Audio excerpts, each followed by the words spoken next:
You're good, Tony. Okay, my name's Tony Armini. I'm a local sculptor. My team consists of myself, Ed McAbobby, and Daniel Newman, who's a spatial arts major at YSU, graduating this semester. One of the finest young sculptors in the area, in my opinion. Our idea has to do with taking a shipping container and transforming it into a bus shelter. And I was asked a few years ago to design a bus shelter for the Salvation Army on Glenwood Avenue, and for reasons of funding, we weren't able to do that. So when I learned about this opportunity, I thought it could be a perfect way to make some sort of sculptural shelter. I had kind of like a general idea of how I might go about this.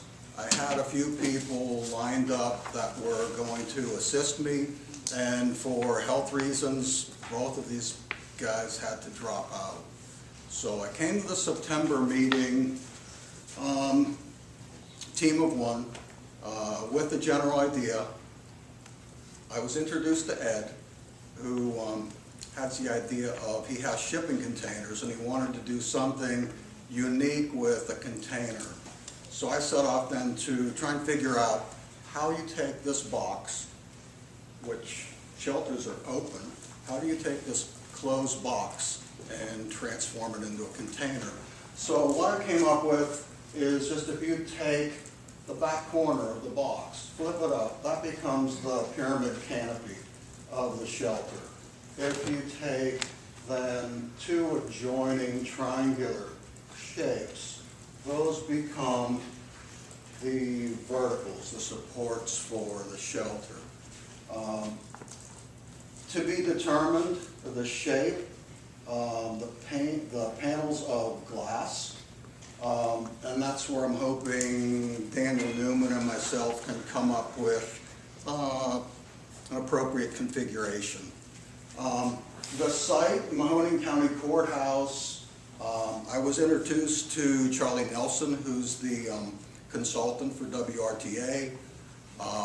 He came by my studio, looked at my model, likes it. He went back to RTA.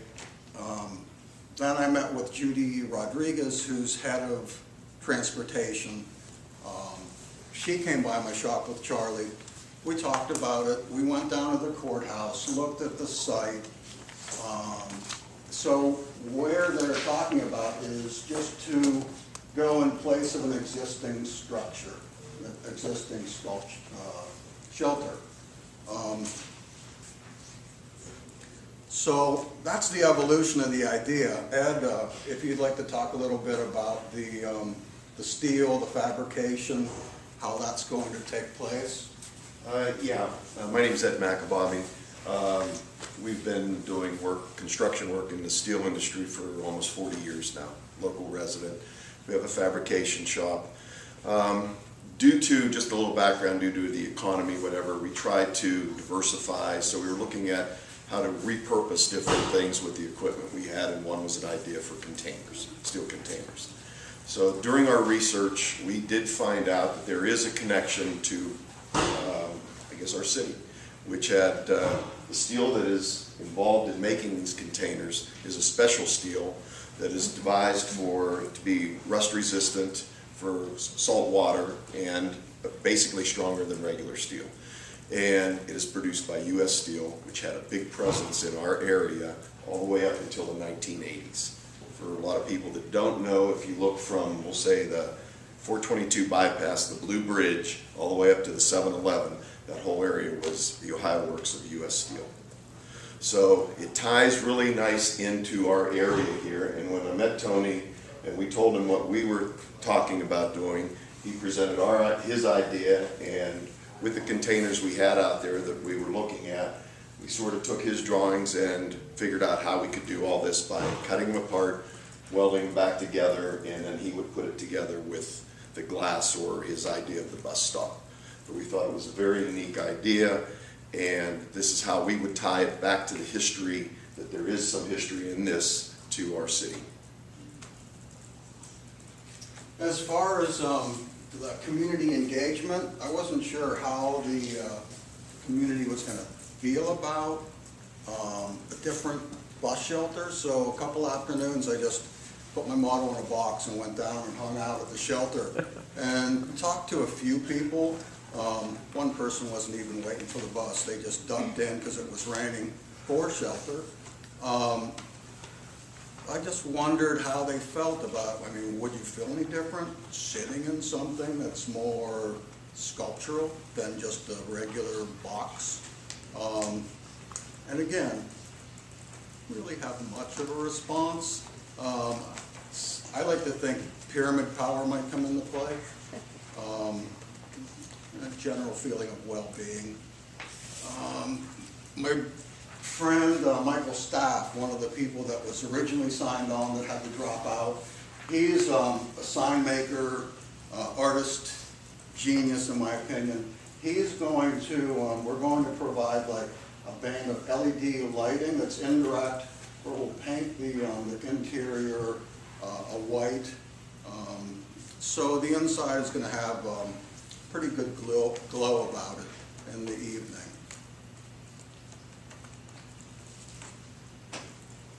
Tony, I'm sorry. Go ahead. How many, I'm just curious, how many people can fit sort of in a shelter of that size? This, well, typically there's a bench that two people can sit on. So it'll be about the same. Okay. There'll be one bench, let's see, it'll be, this corner. And one thing that I learned too, I thought that handicapped access was 36 inches and I would just be able to have panels. This is roughly 11 feet across, so the interior is going to allow for 10 feet, and so I'm thinking 7 feet or so glass, 36-inch opening.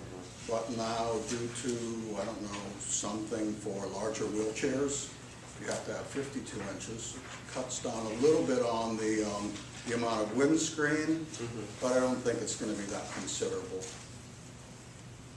So just so I'm clear, you're building the whole structure from scratch, or are you taking a prefabricated bus shelter and like customizing it with this sculptural shipping container element?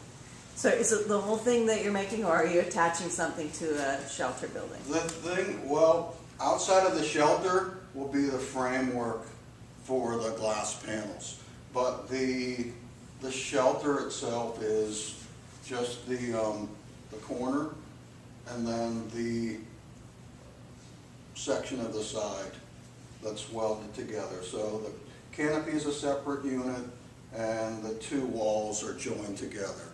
So you have the vertical supports as one, and the canopy will set on that. Is that? So it's a brand new structure, you're not adding to an existing structure? Oh, no, it's just a brand new new structure.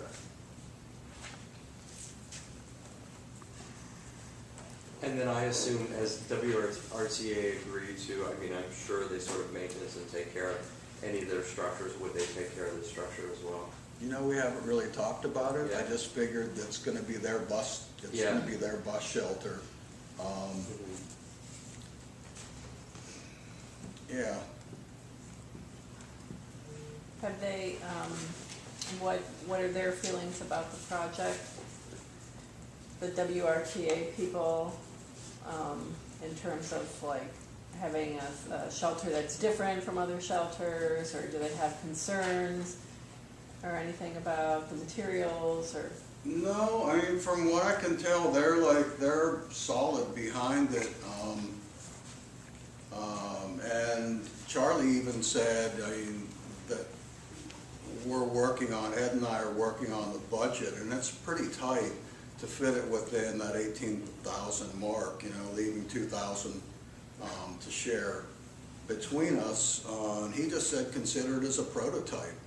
So I think that that's kind of hopeful, right? If they like it, and they might have us make additional ones. Dominic. that note, WRTA's level of support, have they been apprised to this location you picked? Are they in agreement with the location you picked? I see that you said Maroney County Courthouse, which is right out the window here. Yeah, no, they picked the location. That's good to know. And the one question that I had for them is if there was a question regarding the fit, how that fits aesthetically into that site, would they be able to place it somewhere else? And Charlie said, yeah, they'd be able to find whatever home's appropriate for it. Great. Any other questions? With additional leads being done, are you able to, like, let's say WRC does decide that this good event happens, are you able to replicate this design multiple times relatively quickly after you have the system down to do more? Like, are you able to go, let's say, mass production of? Kind of like the birdbath sculptures I make. Yeah. You know, once I have the design down and you know what parts you need to generate, Yeah. yeah, it's a lot easier proposition. Could two structures be made out of one container? Because it looks like you're only using about 50% of it. Yeah, That's absolutely. what the plan was. Yeah. Well, the one thing that Ed and I talked about, and it doesn't quite fit into the cost, it was beyond the budget, is I wanted to make like a adjoining light post that also had a pyramid canopy to it, and that would be from the opposite corner, and one of the sides would have had just a section of the doors to just really clinch the fact that this is a section of a shipping container. But that's hopefully down the road. I'd like to incorporate something like that. Tony, I'm having a hard time from the rendering, but I'm just curious. The glass panels that I'm seeing, are those sort of perpendicular to one another, or are they parallel to one another in this structure? No, this is it's an equilateral triangle. Okay. So they're at a 60. Okay. Yeah, Oh, 60-degree angle. Yeah. You said that's 11 feet across? Like the footprint of the actual... Yeah, this is 8, and the distance from this point to this point is 11 feet. How does that compare to other bus shelters in terms of space? Bus Like the shelters typically footprint? are 5 feet by 10 feet. Okay. So in surface, in area, it's a little larger. And your budget does include illumination underneath, did you say? Mhm.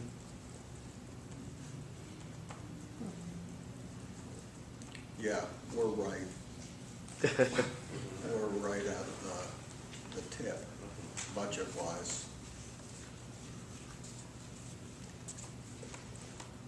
Cool. Any other questions? Actually, Okay. one question. Yeah, Tom.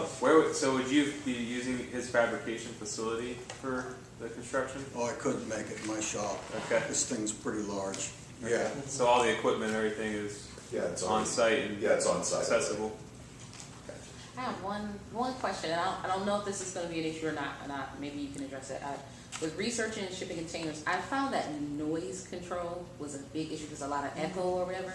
Did you run into any issues with that, like with sound, like as far as the passing by traffic? I mean, we got some pockets that'll create like echoes. Did you come into any issues with that on your prototype at all? Or how to address On it? the inside? Yeah.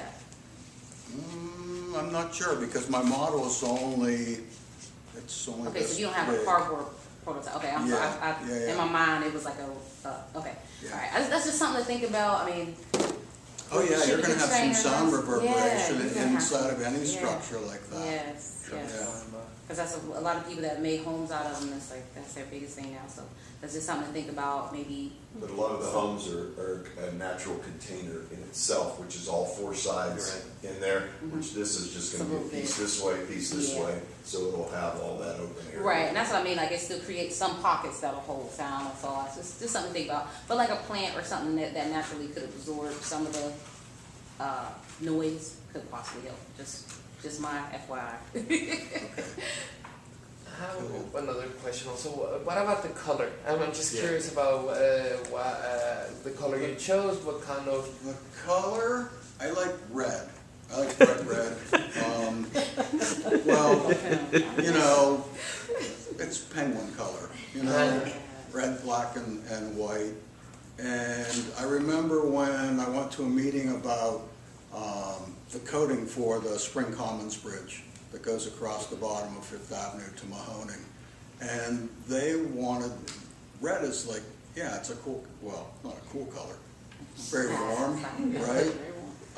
But it oxidizes, it becomes chalky, like quickly. So they chose that kind of off-red rust color, and it's holding up fine, so that's why I chose that color. So this does have a finish like that, it's not a natural metal finish?